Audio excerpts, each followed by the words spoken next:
All right. Hey guys, so it's me, Haley, back with it again. So today I'm talking about overcoming a setback, and I have a guest with me, my father, Apostle John of Harris at Spirit of Glory Worship Center in Decatur, Georgia. So today I wanted to talk about overcoming a setback because I'm currently going through a setback, but I'm trying to overcome it, so I want to be able to help other people.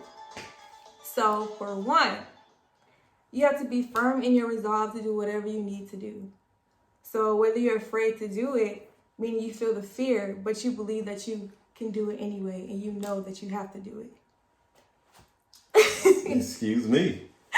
A confident person always recovers from a setback. And if you're not confident, you're going to struggle with this. So I would advise you to start being confident today so you won't be hurting longer and longer. So when you fail when you stop trying. And you're not supposed to let mistakes stop you.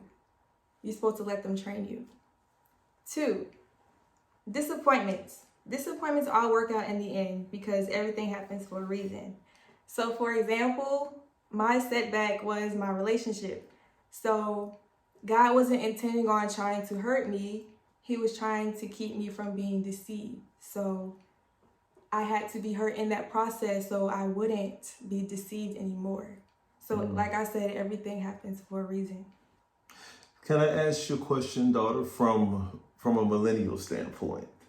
So you said that one of the ways to overcome setbacks is to be a confident person? Yes. Can you share with us what that means in your terms, or what have you learned about being confident? What does that mean to you?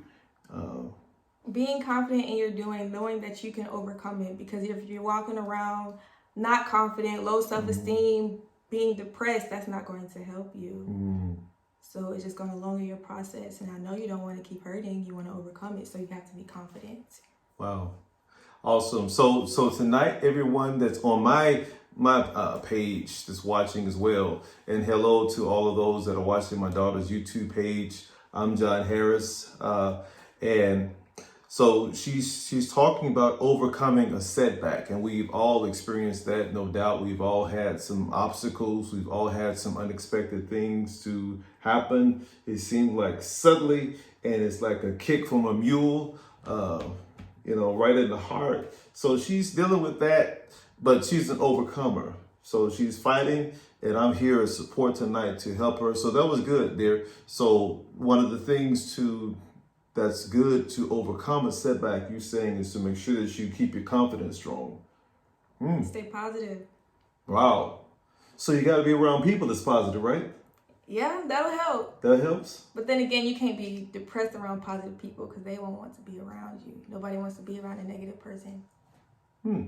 All right. Go ahead. I learned that the hard way.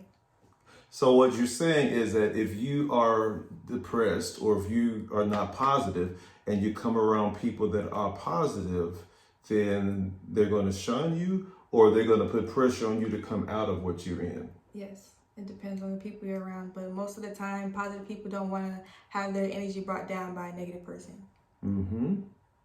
Oh, good stuff. Go ahead. Piggybacking on the mistakes part. So people know right from wrong. So James 4:17 says, whoever knows the right thing to do and fails to do it, for him it is sin. So although people know right from wrong, it is imperative to have God in your heart and by your side to help give you the strength from making mistakes and giving into temptation from the devil, where you will end up hurting other people. But number 3, so letting go of what lies behind you and press toward things ahead. Don't be afraid of your past. It has no power over you except what you give it. You have to make the decision to let go from that setback and move on. You agree? I definitely agree. Let go of what lies behind you and press towards what lies ahead of you. Now you're really preaching, babe. Really preaching. Because the Bible says in Philippians chapter 3, forgetting those things which are behind you and reaching forth unto those things which are before you. So the best way to get over a setback is to stop focusing on your back and start focusing on what's ahead of you. Because if you keep your mind full of what happened to you, then you're going to keep yourself emotionally, spiritually, and even sometimes physically locked to an event that's actually supposed to be in your past. But you keep yourself locked to an event that happened, and it could have been a year ago, 2 years ago, 3 years ago. But I've seen people that even though something happened a long time ago, they're still kind of stuck in that same place because they keep their mind full of the past instead of allowing themselves to explore possibilities. They keep themselves full of what happened. So that's good stuff. So you got to move on. You got to find something ahead of you. Moving forward. You got to keep moving. You got to keep moving forward. Have that right? motivation. You got to do it. You got to keep, and that's for everybody that's watching on my daughter's program, broadcast, or YouTube, and on Facebook. You got to keep moving forward. So while you experience a setback, God has a bounce back, a comeback, right? Right. Keep on going, baby. Now, it's taking action. You have to take action. So there's two types of people in this world. Those who wait for something to happen and those who make something happen. I am the type of person that wants something to happen. I will work for something to happen. If something is bothering me or if I know I need to fix something, I will do everything to fix it. I don't want to just sit around. I don't know when it's going to be fixed. I want to do everything in my power that I can do to try to fix that situation. We all have something to overcome. So pride, for one. Pride is something that God hates. So why would you want to have pride as a trait? Excessive aggression, false confidence, anxiety, and low confidence. You probably can't tell, but I struggle with anxiety. So that is something I have to overcome myself and something I'm working on. So? How? That's a good point. So, how? So we're talking about this. So this is good. So people are listening to this, and they may say, yeah, I can identify with that. So I'm struggling also with anxiety. I'm struggling also with these issues. What are some of the best ways to overcome anxiety that you have discovered? I have to talk to myself a lot. I have to talk to God. I have to meditate and just take a deep breath. And I've seen you doing it a lot lately. I've seen you talking to yourself a lot lately. No, you haven't. Okay. Don't tell people that. But yes, I have to do that to calm myself down and know that everything's going to be okay. And I ask God to help me with whatever I have to do. Let it flow naturally and let it be a blessing to other people. So you encourage yourself, you feed yourself. So you actually, I hadn't got my books yet back, from about a month. They're in Savannah. So she checked out some books out of my library, and she was supposed to bring them back the next time that she came down, and I hadn't gotten my books back. Just want to let you know. They're on my desk. Okay. Whenever I But can go back.